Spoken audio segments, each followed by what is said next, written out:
call for to show his excellence. All I require for Monday morning at Kogelo Village, Siaya County.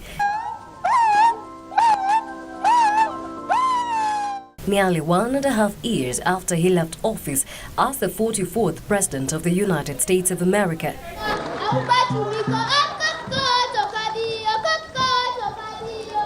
Barack Obama was back for a visit in his ancestral home.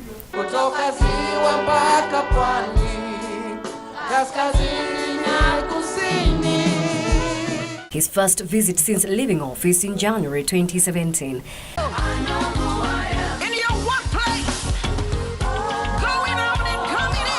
The occasion, the opening of a youth center aimed at changing the socio-economic dynamics of the local community and in particular the youth. One of the reasons I built this center was because I asked the young people, what would make you stay? Why do you all run away? Why do you all leave? And they mentioned all the things they didn't have and they thought they would get in the city. I then explained to them, you won't get it because in the city, if you don't have the money, if you're not equipped, you end up in a slum. And in the slum, you get nothing. But what It's here that the former US President challenged elected leaders to play their part in providing a conducive environment for development. Obama lauded the Raila Uhuru Unity Pact, aimed at reconciliation, cautioning against failing to mend the persistent ethnic divisions that burden the country's social fabric during each election cycle.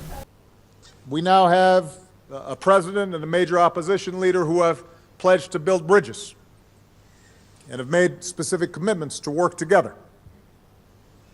So what we see here in Kenya is all part of an emergent, more confident, and more self-reliant Africa. But he condemned corruption, terming it as the greatest impediment to economic prosperity and access of services. But we know that real progress depends on addressing the challenges that remain. It means rooting out the corruption that weakens civic life.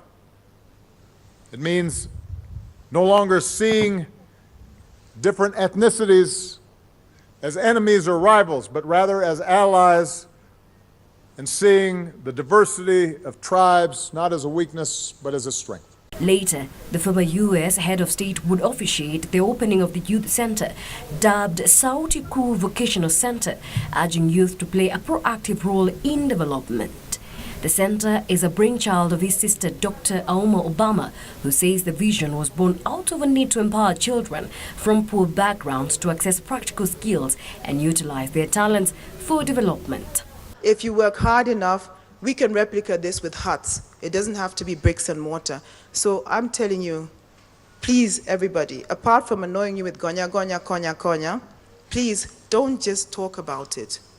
You just have to do it. If you want to change your community, if you want to change your lives, don't just talk about it, don't complain, just do it. Barack Obama is expected to deliver a lecture during the 16th annual Nelson Mandela Conference in South Africa. Rose Gaku for Channel 1 News Hour.